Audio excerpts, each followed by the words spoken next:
All right, so we got some official updates straight from the First Descendant dev team, a warning from them as well, and yes, a tease about the next patch.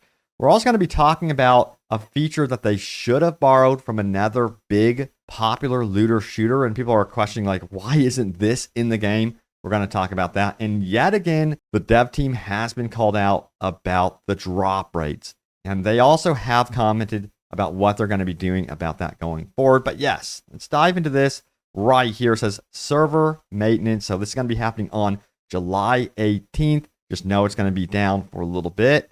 But they're also going to be giving us more details about the upcoming patch as well. So we're going to be learning about what's to come, fixes, perhaps balance changes. Again, don't expect nerfs. They've been very vocal about, hey, we don't plan to nerf anything, which is wonderful. If anything, we should be getting some buffs perhaps to some of these characters. But yeah, also, they did note this, that Twitch drop rewards delay issue has now been resolved. We're sorry for any inconvenience. So that's completely a done deal there. That's been kind of like something that's been ongoing. Finally, that is over and done with, apparently.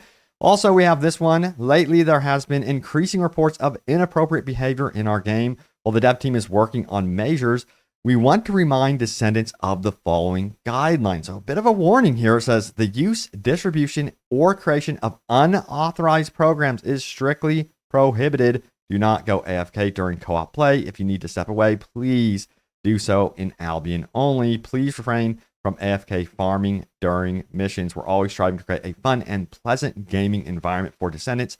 Please keep in mind these rules and help us build a greater community together. Now, interestingly, they didn't go on to say anything about like penalties that would be issued, if there would be like temporary bans or anything like that. So I found that interesting. But when it comes to third-party programs or anything regarding cheating, they are willing to drop the ban hammer. So we do know that much. Now, we got to get into this one right here. It says, of all the systems they took from other games, how was this not copied? It says, for those that don't know, it'd be like all players that participate in a Colossi would open their Emma-Force at the same time, and you can choose one among the 4 rewards that were open. And of course, this is from Warframe, and it seems like a lot of people want this. It says 1,900 upvotes. Been saying this for days now. If you're going to put something in the game that takes up to 30 minutes to even get a chance at having a chance at getting something with 3 to 6% drop rate, you need to have some way of buffing that up. I know shape stabilizers exist, but they're less reliable than using Blair in hard mode. And a reply here says shape stabilizers are unbelievably useless. It'd be at least a bit better if it had a better drop rate or change the percentages a bit more. And Warframe even has a better form of shape stabilizers with void traces. They do the same thing, and you get them naturally from missions that open relics and force patterns. So maybe this game perhaps should shift more towards what Warframe has done. Let me know if you guys feel that way or not, especially you hardcore Warframe players. And you know what? More and more, I'm really wanting to try Warframe out as well.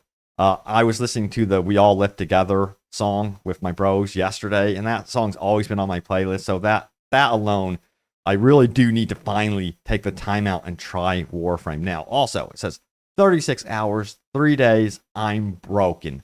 I want to see their drop table. So once again, the community is calling out the dev team. We want to see what's going on. You can see they're breaking down what is going on with the drop rates here, and some replies. It says, well, it is all about luck. I did get 6% stuff without even trying, but I can't get 20% stuff that I want after 40 plus attempts. I guess the game can smell what you need. Yeah, so it's all over the place right now. And the dev team did reply about this. They said that they are wanting to provide drop rate tables for everything. So we have yet to wait on that. I think they might want to also patch the game as well before they provide that info. So yeah, that's what I'm thinking is going on currently. But we're going to have to wait and see what the drop rate tables are telling us versus what the in-game experience actually is. And you know what? Yes, games do have bugs, errors, and glitches. But when it comes to drop rates and promises and stuff like that, that's a bigger issue for sure. Let me know how you guys are handling drop rates currently. I am very curious. But we also have this one right here. It says, I made a crystallization catalyst crafting diagram. This is super helpful. I will throw this in the link in the description down below as a link so you guys can follow that and save this. So you can just pop it up whenever you want on your phone, on your computer, what have you. That is going to be super helpful for farming. Also, we have this one right here. The floor shouldn't damage you after the Colossus is dead. And a lot of people agree with this one. In fact, we have some replies here. The game needs a lot more arenas. It's literally lava 199% of the time. Feels so low effort that there are only 2 arenas. And it says the game isn't super heavy on content. The same missions repeat ad nauseum for the entire campaign. The boss arena is the same for every boss. The dungeons are just the same as Destiny. Strike missions might have the name wrong, which is a long corridor with some mild platforming to reach the boss. I actually like the platforming. This says the immunity balls are boring as well. Glad they removed the sequential one. So yeah, that's true. At least they did that. But they definitely need more tile sets, different types of environments. That is one of the issues that this game faces right now. But we are only in the beginning, so at least there's that.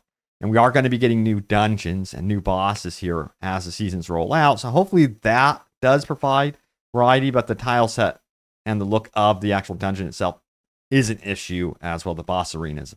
Also, we have this. I hate Outpost Missions. Why the 4-minute, 50-second timer? It drags out the pacing so much. At least if Descendant parts were a part of a dungeon, it's non-stop action, which is fun. Waiting to play for a mere 20 seconds every 4 minutes and 4 hours and hours just for a 6% drop chance really sucks the life out of me. Anyone agree? Well, apparently a lot of people agree. 449 upvotes. Yeah, seems like everyone agrees. So that needs to change. Hopefully they can get on that. And please give me more ammo during bosses. This is one thing I really, really did want to talk about. I think that this definitely needs to be changed. Of course, I do think they want you to kind of play as a team and be reliant on dishing out ammo. But at the same time, it's just nice to be in a group of randoms and not be reliant on that whatsoever. So I really do hope that they update this. But the post goes on to read this. I shouldn't have to run to the ammo refill during a boss fight because the boss's minions decided not to drop regular ammo. Happens way too often. This also goes for fighting Void Reactor bosses. Why do I have to die just to be given more ammo? The Void Reactor should have an ammo refilled nearby, and the boss's minions should drop regular ammo 100% of the time. If there's a reason not to, I'd like to know, and is it just a skill difference? And it says, I dropped an ammo box right in front of you, just step forward. And so, yeah, that's the number one way of solving this problem. I'm sure the dev team wants that to be the way that people solve this problem. So maybe more of us should play Enzo, but at the end of the day, it should not be a requirement. Woo, missed that jump right there.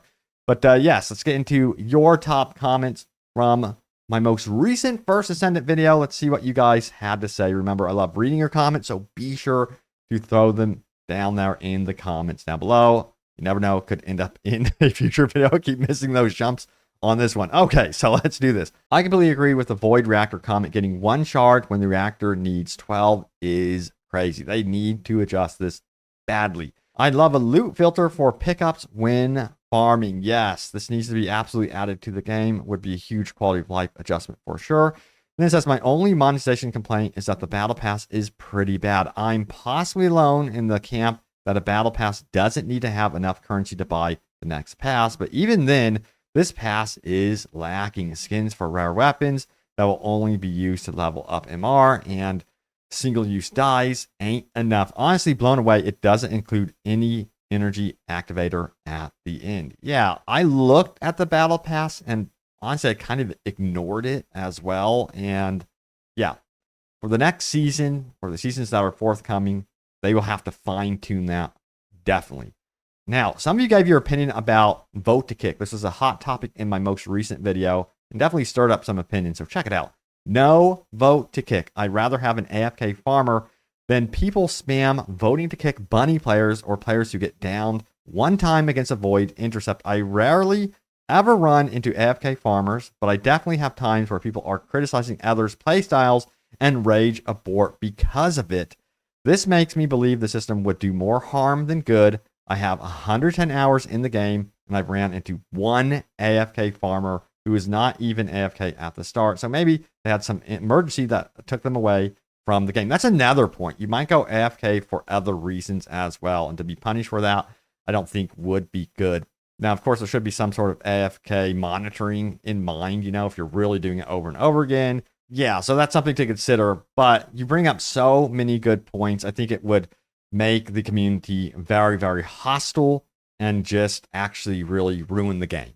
So I'm glad that currently they don't have a vote to kick. But it's interesting. People keep bringing it up and talking about it. So there is part of the community that wants some sort of system in place.